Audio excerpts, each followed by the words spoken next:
Salam Bapak Ibu dan saudara-saudari yang terkasih.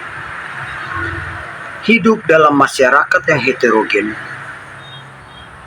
dengan berbagai suku, budaya, dan agama yang berbeda-beda sesungguhnya suatu hidup yang indah dan menarik.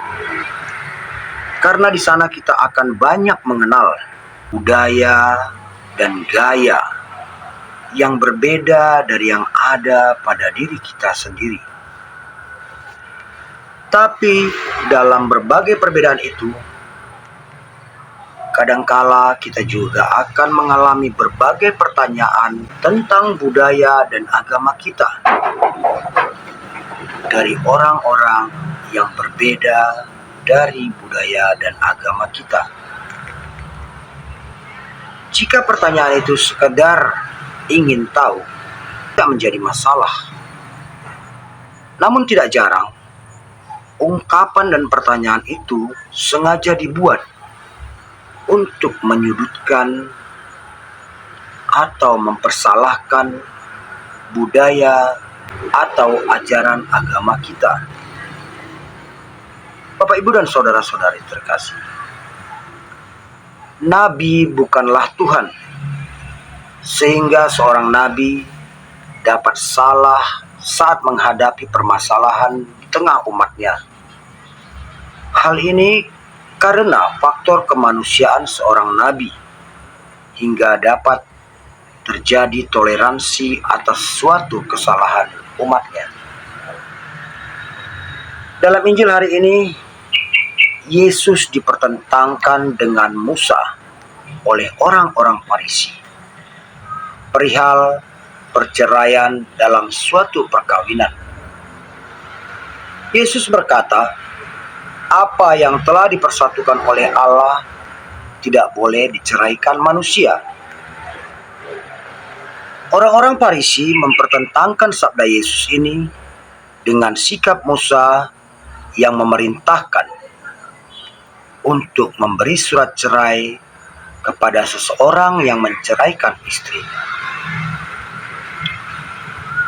Perbuatan orang-orang Farisi ini adalah untuk mencobai Yesus. Tapi, seperti yang saya katakan tadi, Yesus bukanlah nabi. Yesus adalah Allah yang tidak akan salah, seperti yang terjadi pada Musa. Sebab sejak semula, perintah Allah, umat Allah tidak boleh menceraikan istrinya kecuali karena zina. Orang-orang Farisi adalah orang yang keras hati, yang selalu menolak ajaran kebenaran dari Yesus. Meski mereka selalu menyebut Yesus sebagai guru. Mendengar jawaban Yesus itu, orang-orang Farisi berkata, jika demikian halnya hubungan antara suami dan istri, lebih baik jangan kawin. Yesus tidak menjawab yes or no, ya atau tidak, atas perkataan orang Farisi itu. Tapi Yesus menjawab dengan berkata, ada orang yang tidak kawin karena ia memang lahir demikian dari rahim ibunya. Ada orang yang dijadikan demikian oleh orang lain. Dan ada pula orang yang membuat dirinya demikian karena kemauannya sendiri demi kerajaan surga. Siapa yang dapat mengerti, hendaklah ia mengerti. Dari jawaban Yesus ini, semestinya orang-orang Farisi merasa terpukul, sebab mereka tidak berhasil mencobai Yesus, karena Yesus tetap teguh dengan kebenaran Allah, sebab Yesus adalah Allah.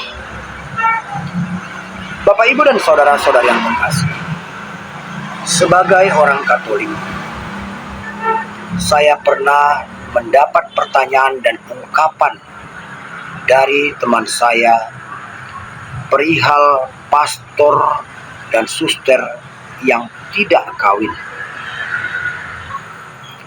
Sama seperti orang Farisi, mereka mempertentangkan sikap pastor dan suster dalam gereja Katolik dengan perintah Tuhan di dalam Kejadian 1 ayat 28 yang berkata, "Beranak cuculah dan bertambah banyak, penuhilah bumi." Sikap tidak kawin para pastor dan suster mereka pertentangkan dengan perintah untuk beranak cucu dan bertambah banyak. Apakah teman saya ini tidak pernah membaca atau mendengar Injil Matius 19 ayat 12? Hanya mereka yang tahu jawabannya. Atau mereka sengaja untuk menggoyahkan iman saya? Itu pun hanya mereka yang tahu jawabannya. Tapi inilah salah satu tantangan dalam hidup bermasyarakat yang heterogen. Ada saja ungkapan atau pertanyaan yang ditujukan untuk mempersalahkan atau menggoyahkan iman kita. Jika sikap pastor dan suster itu ternyata salah, bagaimana mungkin kita hidup dalam pimpinan atau bimbingan para imam yang salah?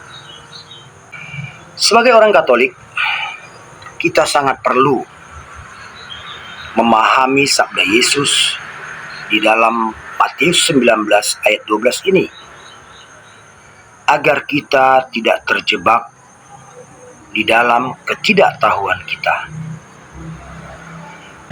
Para pastor, suster, biarawan, dan biarawati gereja Katolik itu adalah orang yang membuat dirinya tidak kawin karena kemauannya sendiri demi kerajaan surga.